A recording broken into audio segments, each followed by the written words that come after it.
Hello student, welcome to our channel. आज हम देखने वाले हैं test for divisibility by 2, 3, 4 and 5 और बचे हुए डिविजिबिलिटी हम नेक्स्ट वीडियो में देखेंगे। ठीक है, सो हम फर्स्ट देखते हैं डिविजिबिलिटी बाय 2। अब डिविजिबिलिटी बाय 2 का क्या मतलब है, देखिए।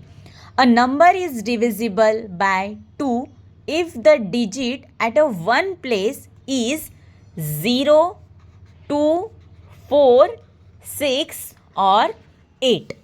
मतलब कि अगर हमारे वंस प्लेस पे ये सब नंबर में से कोई एक नंबर रहा तो हम उसे बोलेंगे डिविजिबिलिटी बाय 2।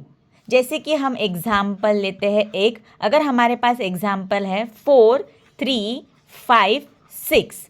जैसे कि अब इसके वंस प्लेस पे है 6, तो ये हमारा क्या हो गया, ये पूरा के पूरा नंबर हमारा डिविजिबल बाय 2 होगा। उसी तरह अगर हमने एग्जाम्पल ले लिया कि सपोज 7, 5, 4, 3। अब देखो हमारा ये जो वंस प्लेस पे 3 है, ये कोई भी देखो तो फिर ये लास्ट जो डिजिट है हमारा 3 वो वंस प्लेस पे है और 3 जो है वो 2 से डिवाइड नहीं होता है, इसीलिए ये 2 की डिविजिबिलिटी नहीं है। समझ में आया? और एक एग्जांपल लेते हैं।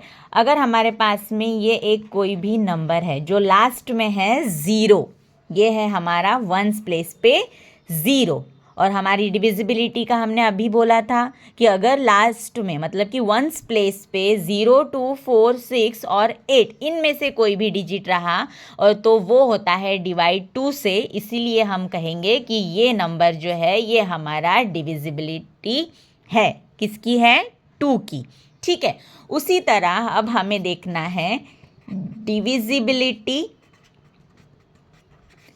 बाय 3। अब डिविजिबिलिटी बाय 3 में क्या होगा, देखिए। इफ़ अगर देखो अगर मैं इंग्लिश में एक बार बताती हूँ। If the sum of the digits of a number is divisible by 3 then the number is divisible by 3। जैसे कि अब मेरे पास में एक नंबर है, फॉर एग्जाम्पल मैंने एक नंबर ले लिया 813।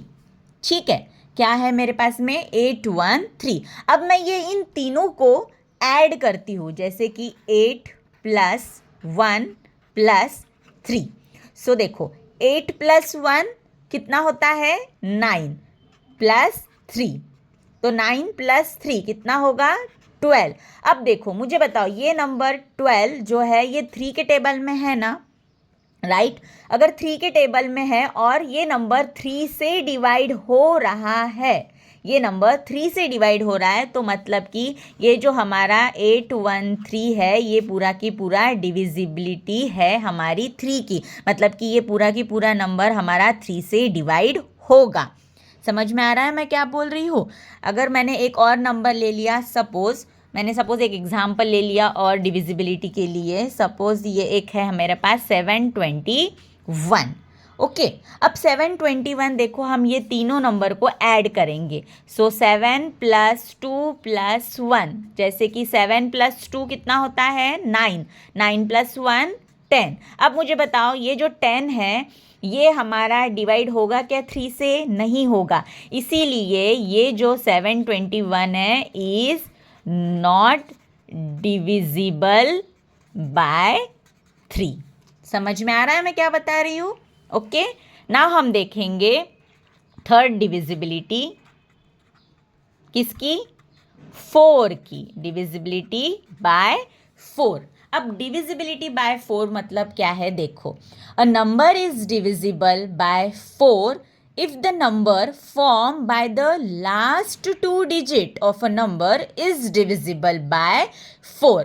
मतलब कि अगर जो भी नंबर हमें दिया हुआ है उसके जो लास्ट 2 डिजिट है, जैसे कि एक फॉर एग्जाम्पल मैंने ले लिया है यहाँ पे 736। अब लास्ट डिजिट क्या है हमारा यहाँ पे 36, और ये जो 36 है अगर वो 4 से डिवाइड होता है और इसका जो रिमाइंडर आता है वो अगर 0 रहेगा तो ये जो पूरा के पूरा जो नंबर है वो नंबर हमारा डिविजिबल होगा। किससे डिविजिबल? किससे होगा डिविजिबल? किससे होगा? 4 से। समझ में आ रहा है क्या बोल रही हूँ? जैसे कि अब हमें पता है 4 के टेबल में 36 कौन से नंबर पे रहता है? कौन से नंबर? 9। 4 9 36 और 4 9 36 देखो फिर मैंने डिवाइड कर लिया तो आंसर क्या आ गया मेरा? 0 मतलब कि अगर हमारा दोनों भी लास्ट डिजिट अगर 4 से डिवाइड होते हैं तो वो जो पूरा के पूरा नंबर है वो डिविजिबिलिटी है 4 की। अगर यहाँ लास्ट रिमाइंडर अगर बच रहा है, रिमेनिंग रहा है, जैसे कि 1 बचा है, 2 बचा है या कुछ भी, तो वो हमारा नंबर डिविजिबल नहीं होगा। समझ में आ रहा है? जैसे कि यही एग्जाम्पल में से मैं बताती हूँ। देखो अगर हमारे पास में एक नंबर है 530, सपोज मैंने ले लिया 38। अब देखो 38 जो लास्ट डिजिट है मेरा 38 है। अगर मैंने उसको 4 से डिवाइड किया 38 से 4 से, सो हमारे पास में है 4 9 तो 36 आ रहा है, राइट।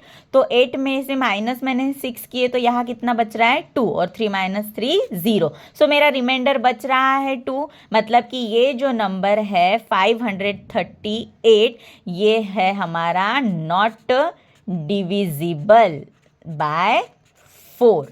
समझ में आ रहा है?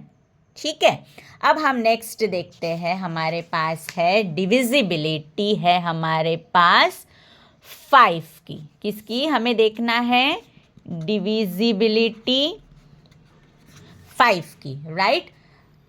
अब देखो 5 की जो लास्ट डिजिट रहेगा 5 के लिए लास्ट डिजिट ऑलवेज रहेगा एक तो 0 या फिर 5। अगर हमारा लास्ट डिजिट 0 रहे या 5 रहे तो वो होगा हमारे लिए 5 की डिविजिबिलिटी। अदरवाइज कोई भी नंबर रहा तो वो 5 से डिवाइड होगा नहीं। फॉर एग्जाम्पल देखो अगर मेरे पास है 47250, ओके, 47,250। सो देखो लास्ट में हमारे पास में 0 है। लास्ट में अगर 0 है तो ये हुआ हमारा डिविजिबिलिटी। अगर मेरे पास में ऐसा ये एक नंबर है तो लास्ट में हमारे पास क्या है? 2 है। सो 2 हमारा 5 से डिवाइड नहीं होता है, इसीलिए ये जो पूरा के पूरा नंबर है ये 5 से डिवाइड नहीं होगा। मतलब कि ये डिविजिबिलिटी 5 के लिए बनी नहीं है। समझ में आ रहा है? उसी तरह एक एग्जाम्पल ले लिया मैंने 2775। सो देखो लास्ट में यहाँ पे 5 है। सो 5 है। मैंने अभी आपसे कहा था कि डिविजिबिलिटी के लिए 5 की जो लास्ट डिजिट है वो एक तो 0 होनी चाहिए या फिर 5। सो यहाँ पे हमारे पास में 5 डिविजिबिलिटी लास्ट में है, मतलब कि 5 डिजिट है। सो ये हमारा डिविजिबल होगा 5 से। समझ में आया स्टूडेंट? Okay, thank you.